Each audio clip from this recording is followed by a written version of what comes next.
Meantime, back here at home in the summer travel season kicking into high gear, millions on the move, passing pre-pandemic levels now, but many describing nightmare experiences with crowded airports and thousands of flights delayed or canceled. Here's ABC's Andrew Dimbert. Tonight, the summer travel mess kicking into high gear as demand soars past pre-pandemic levels. Going to baggage claim right now. We checked the bags. Yeah. So we'll be there waiting longer. About like a 12-hour travel experience. Already today, over 4,000 flights delayed or canceled nationwide. The TSA screening more than 2.4 million people in the U.S. Friday, the most since Thanksgiving weekend. There's just not a lot of slack in the airline systems for this summer. Yvonne McGee and Gloria Brown feeling that effect firsthand, trying to fly to Philly when their flight was delayed. This is unacceptable. We booked these flights a month and a half ago. Earlier this week, bad weather at some of the country's largest hubs in the Northeast led to a ripple of cancellations. Over 3,200 total in the U.S. since Thursday. The first notification said your flight's delayed. The very second text was, actually, it's canceled. Industry experts say a severe staff shortage from air traffic control to cockpits is largely to blame. They don't have enough employees to be able to support the summer crush. And hoping to avoid a repeat of the mass cancellations on Memorial Day weekend, Transportation Secretary Pete Buttigieg met with airline executives this week, urging them to fix the disruptions and better communicate with customers. This is why you saw a month or two ago many airlines taking the drastic step of actually trimming their summer flight schedules. And this upcoming July 4th holiday is expected to be even busier than last year. So tonight, the TSA says employees will be working overtime, and it'll take officers from less busy airports and staff them at busier ones if needed. Whit? Really a cascade of issues they have to address. Andrew, thank you. President Trump lashed out the committee and lashed out Vice President Pence just in the last 48 hours. And essentially has not changed his view. He calls Mike Pence weak, says, I think he called him a conveyor belt. This public admission that essentially he wanted continues after laying out all this evidence. Is he confessing? Yeah, he's essentially saying, yeah, I did it and I'll do it again, which is what we have been contending all along, that if you allow impunity for attempts at unconstitutional seizures of power, which is what a coup is, then you're inviting it again in the future. And to be a strong, self-sustaining, self-respecting democracy, we can't allow people to decide that they are above the law and that they are more important than our constitutional processes.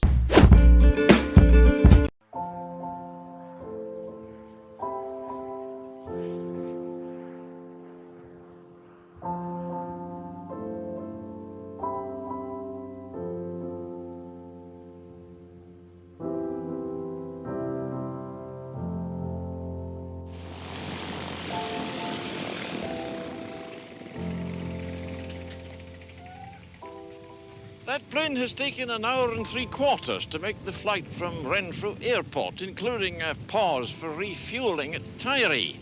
So that 2.5 hours after leaving the crowded streets of Glasgow and the tall tenements of Clydeside, passengers can walk away from this one-woman airport over the hill at the back there into another world.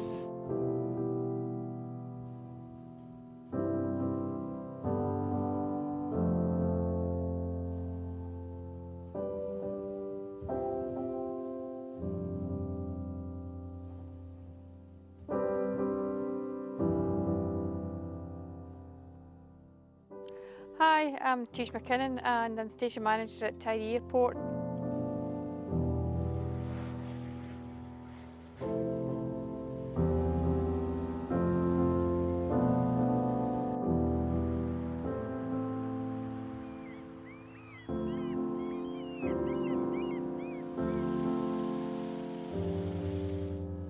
And do you have any bags at all, sir? You're actually doing a bit of everything, so you've actually got to kind of know every aspect of the operation as well. Flights, the passengers, the check-in, boarding, technical, load sheets for the aircraft, and dealing with the crew and anything else that comes up on a day-to-day. But it's the same as any other airport, but just on a different scale. There is the tourism aspect and for people coming on holiday, but at the end of the day it is a lifeline service, and which was absolutely very apparent during the COVID pandemic. We continue to run a service every single day to get the mail in, to get COVID NHS samples out, to water samples, and for any emergencies. Babies coming home from hospitals, the highlight. Most people have to go off island to have their children, so obviously I was the same. And when I came back, but my father actually worked at the airport before me as the station manager, so when I came back with my children, he was the first person to see them off the island, meeting us off the plane, which was actually really nice. It's absolute lifeline service, there's no question about it for islanders.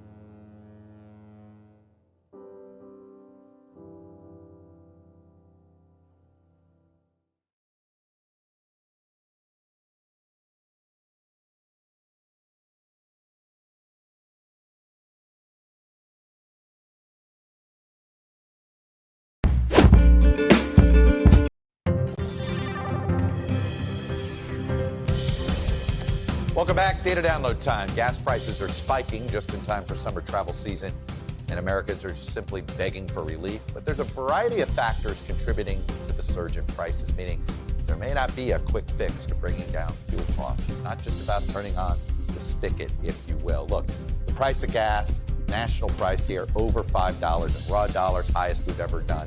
If you were to factor in inflation, this is actually not the all-time high for gas, but it is in today's dollars. Now, part of the reason why gas has spiked is not just the price of oil, it's the issue of refining. In fact, 730,000 fewer barrels per day were refined in 2021. That created part of our capacity problems that we had.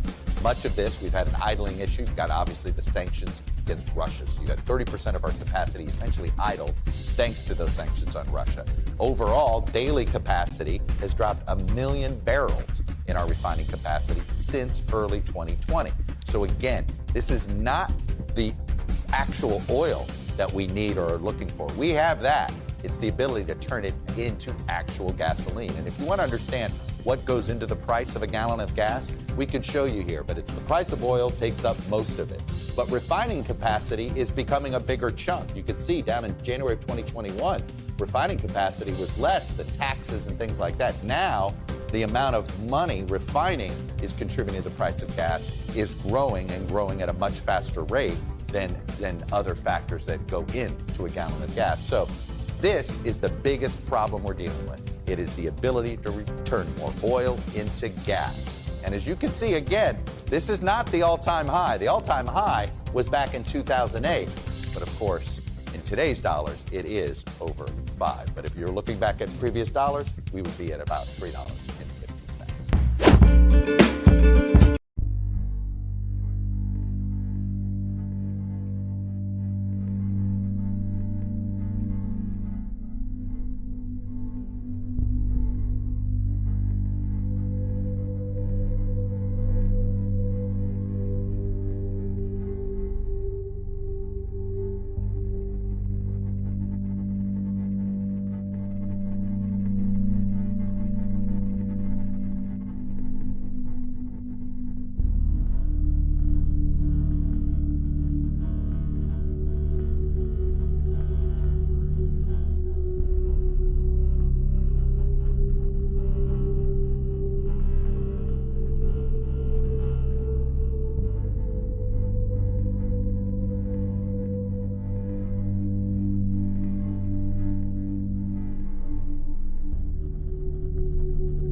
Is a recession, a mild one, necessary in order to tame inflation? Can inflation at this point be tamed without triggering a recession? I don't think there are historical precedents for inflation at the rate we now have it coming down to the target the Fed has set of 2% without a recession. I think all the precedents point towards a recession, Chuck. There's always a first time for everything, and I don't want ever to make forecasts with certainty. But if you look at a whole range of indicators. If you look at what's happened in markets, if you look at the relative levels of interest rates of different durations, if you look at surveys of consumer expectations, and if you look at the simple fact that what drives inflation is supply and demand. Supply doesn't change that fast, and so mostly what you need to do to reduce inflation is reduce demand, and that is a very hard process to control, and so it usually leads to recession. All of that tells me that while I wouldn't presume to be able to judge the timing, the dominant probability would be that by the end of next year, we would be seeing a recession in the American economy.